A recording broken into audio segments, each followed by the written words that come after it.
আসসালামু আলাইকুম। Welcome back to my channel. প্রিয় দর্শক, আজ আমি দেখাবো কিভাবে মোমবাটিক করা হয়।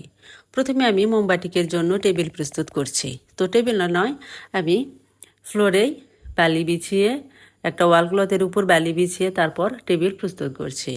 আর একদিকে আমি চুলায় মোম বসিয়ে দিয়েছি। আমার আগেকার উচ্ছিষ্ট মোম ছিল, আর তার উপরে আমি আবারও সাদা মোম দিয়ে দিচ্ছি। তো আস্তে আস্তে নাড়াচাড়া করতে হবে মোম। নাড়াচাড়া করার পরে যখন মোম সম্পূর্ণ গলে যাবে, ফুটে যাবে, বলক উঠবে, মানে ঠিক সেই মুহূর্তে আমি সে মোমের উপর ডাইস অনেকক্ষণ ধরে রাখতে হবে, মানে গরম করতে হবে, ঠিক ফুলপিঠার মতো। ছাঁচের যে ফুলপিঠা তৈরি করতে হয়, গরম করে নিতে হয় তেলে, ঠিক সেইভাবে আমি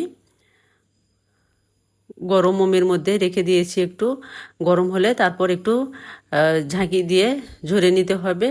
আর নিচে একটা কাপড় নিতে হবে যেন উচ্ছিষ্ট মোম এই কাপড়ে লেগে যায়, তাহলে সুন্দর দেখতে পাচ্ছেন নকশা হবে। আর এই বালি থাকার কারণে নকশা কিন্তু সুন্দরভাবে উঠবে। আর যদি ফ্লোরে করা হয় বা এমনি টেবিলে করা হয়, যদি ব্লকে টেবিলে করা হয়, তাহলে তাহলে টেবিলের সাথে কাপড়ের সাথে মোমগুলো আটকে ধরবে। কখনো এটা করা যাবে না। হ্যান্ড পেইন্টের ক্ষেত্রে শূন্য অবস্থায় করতে হবে। আর এই ব্লক বাটিক করার সময় এটাকে বলে ব্লক বাটিক, কারণ এই যে ডাইস, এটাকে ব্লক বলে। এই ডাইসের মাধ্যমেই যে বাটিক করা হয়, মোম লাগানো হচ্ছে, এটাই ব্লক বাটিক। তো এই বালুর উপর করা হচ্ছে, নিচ দিক দিয়ে কিন্তু মোম প্রবেশ করছে না, বা যেটুকু করছে সেগুলো জমে যাচ্ছে, তাতে বালিতে কিন্তু মোম ভরে থাকছে না। এদিকে বালি আছে আমার একটু ভেজা ভেজা, যদি শুকনো হয় তাতেও কোনো সমস্যা নেই। তো আমি দেখতে পাচ্ছেন দু একটা শুধু মোমের ছিট ফোটা পড়ছে। ইচ্ছা করলে আমি এটা শুধু ফুল দিয়েই করতে পারবো, কিন্তু আমি এই ফুলের উপর আবার ব্রাশ দিয়ে, দেখতে পাচ্ছেন প্রিয় দর্শক, একটু করে ঝিরঝিরি ঝিরঝিরি ফুলের পাপড়ির মতো হয়ে থাকবে, ভরাট ভরাট করব এই ডিজাইন দিয়ে। তাতে আলাদা ধরনের একটা ডিজাইন হবে, ভরা ভরা একটা ডিজাইন হবে। এটা খুব সাবধান মতো সুন্দর করে দিতে হবে। আর সাইড দিয়ে কিন্তু আলাদা একটা কালার করব। এই ফুলের মধ্যে করব বেগুনি ফুল কালার, ভ্যাট কালার দিয়ে আমি করব, আর সাইড দিয়ে করব সবুজ।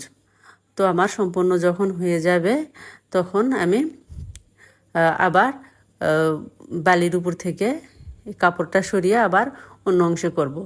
আমি একই পর্যায়ে বালিশের কভারেও কিন্তু মোম লাগিয়েছি। দেখতে পাচ্ছেন এই সাইড দিয়ে একটু লেগেছে, বালির উপর যে করা হচ্ছে দেখতে পাচ্ছেন। তো আমার চাদরের যে ডিজাইন করেছি, এক পাশে একটু বেশি ঝিরঝিরি আছে, এই রিমঝিম এই ডিজাইনটা আছে, আর এক পাশে একটু কম। তো আমি এখন একদিন বা 2 দিন থাকার পরে আবার আমি রং করব। তো আমি ভ্যাট রং করছি, বেগুনি কালার দিয়ে আগে করব। যে সাদা অংশ আছে সে সাদা অংশে আগে আমি পলিথিন ভিজিয়ে নিয়েছি। তো আমি রঙে ভেজানোর পূর্বেই কিন্তু পানি দিয়ে ভিজিয়ে রেখেছিলাম, একটু ঠান্ডা পানি দিয়ে ভিজিয়ে রেখেছিলাম।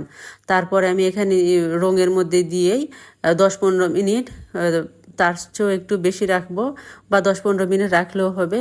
উলট পালট করে দিব। বেশি গরম কিন্তু রাখা যাবে না, যেহেতু ভ্যাট রং বা যে কোনো রঙই হলে বেশি উত্তপ্ত গরমের মধ্যে রাখা যাবে না, তাহলে মোম গলে যাবে, মোমের ভিতরে রং প্রবেশ করবে। কিন্তু এটার মূল ডিজাইনটাই হচ্ছে মোমের যে জায়গা থাকবে সেখানে কোনো রং প্রবেশ করতে পারবে না, ওটাই হবে ডিজাইন। তো আমার এক পাশে রং করা হয়ে গেছে, তারপরে আমি আবার বেগুনি পাশে পলিথিন পেঁচিয়ে দিয়েছি, এবং যে সাদা অংশ ছিল সেই সাদা অংশ আবার পানিতে ভিজিয়ে দিয়েছি। তো এই সাদা অংশে এখন আমি সবুজ কালার করব। তো সবুজ কালারের নিয়ম অনুযায়ী যে রং করতে হয়, ভ্যাট রং, এই সাদা অংশে যে রং করেছি ফুটন্ত পানি দিয়ে এখনও রং করব। যেহেতু এই অংশে আমার কোনো মোম নেই, তাই এখানে আমি ফুটন্ত পানি ব্যবহার করতে পারবো। ভ্যাট রং করার পদ্ধতি হলো 4 গজ কাপড়ের জন্য রঙের পরিমাণ কস্টিক সোডা 3 তোলা, ভ্যাট রং 1 তোলা, হাইড্রস 3 তোলা। মনে রাখতে হবে রঙের পরিমাণ বেশি হলে কেমিক্যাল 3 গুণ হবে। তো এটা আমার বিছানার চাদর, তাই মোটা একটু রঙের মাপ 1 তোলা বেশি নিতে হবে। রঙের মাপ যদি কম হয় বা কেমিক্যালের মাপ যদি মানে 1 গজ কাপড়ের জন্য আপনি বেশি রাখবেন রং, আমি বেশি নিয়েছি, তাতে কোনো সমস্যা হওয়ার সম্ভাবনা কম। তো প্রথমে আমি হাইড্রোজ দিয়েছি, তারপরে রং দিয়ে গুলে নিচ্ছি, তারপর কস্টিক সোডা ভালো করে নাড়াচাড়া করার পর সবুজ অংশ আমি মানে সাদা অংশ সবুজ রং করব। দেখতে পাচ্ছেন সবুজ রং করা হচ্ছে। আর এই যে বেগুনি রং করা আছে এই সাইডে কিন্তু আমি আবারও পলিথিন পেঁচিয়ে দিয়েছি যেন এই অংশে রং না লাগে। তো আমি আবারও নাড়াচাড়া করব একটু পর পর ভালোভাবে যেন রঙগুলো লাগে। তো সম্পূর্ণ আমার রং করা হয়ে গেলে আমি 1 দিন পরে বা 2 দিন পরে করলেও হবে, আমি ঝরিয়ে রেখে দিয়েছিলাম। তো 1 দিন পরে আমি পাতিলে ফুটন্ত পানি দিয়েছি, বেশি পানি ভরা পানি দিয়েছি, আর অনেক পানি দিতে হবে। তো পানির মধ্যে আমি গুঁড়া সাবান দিয়ে দিচ্ছি। গুঁড়া সাবান দেওয়ার পরে মোম দেওয়া কাপড়ের অংশ নাড়াচাড়া করতে হবে, তাহলে মোমগুলো উঠে যাচ্ছে। দেখুন কত সুন্দর নকশা উঠেছে। আগে প্রথমে বালিশের কভার করেছি, তারপর আমি যে চাদর বিছানার চাদরটা আমি যেহেতু বেশি বড় আমার নাড়াচাড়া করতে প্রবলেম হচ্ছে, সাবধান মতো করতে হবে, যেহেতু অনেক পানি আর ফুটন্ত গরম পানি, তাই সাবধান মতো নাড়াচাড়া করতে হবে। প্রিয় দর্শক, আপনারা দেখতে থাকুন, ধৈর্য সহকারে দেখতে থাকুন।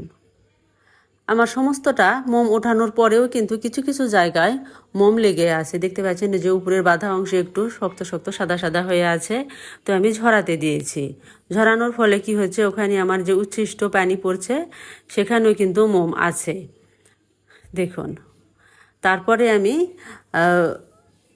এই কাপড় পুকুরে নিয়ে গেছি। যাদের পুকুর নেই তারা টিউবওয়েলে করতে পারবেন। বেশি বালতিতে পানি নিয়ে আমি পুকুরে নিয়ে গেছি। বাঁধন খুলে বেশি করে ধৌত করতে হবে রং না ওঠা পর্যন্ত। আর জোরে শক্ত করে চিপা যাবে না, অল্প আলতো করে চিপে রোদে শুকাতে হবে। খুব কড়া রোদে না, একটু হালকা রোদে শুকিয়ে বা একটু শুকনো স্থানে ছায়াযুক্ত স্থানে শুকাতে হবে।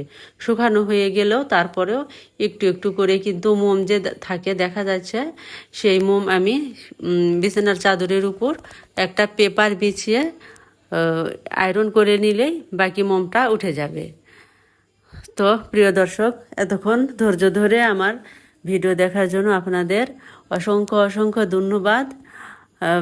এখন বন্যার সময় অনেকের অনেক রকম কষ্ট, সবার জন্যই খারাপ লাগে, তারপরেও আল্লাহর কাছে প্রার্থনা করছি সবার বিপদ থেকে রক্ষা করুক। আর এর পাশাপাশি আমার ভিডিওটাও ছাড়লাম। তো প্রিয় দর্শক বন্ধু, আপনারা ভালো থাকেন, যে যেখান থেকে দেখছেন না কেন আমার চ্যানেলে সাবস্ক্রাইব করুন। ভালো থাকুন, সুস্থ থাকুন। আল্লাহ হাফেজ।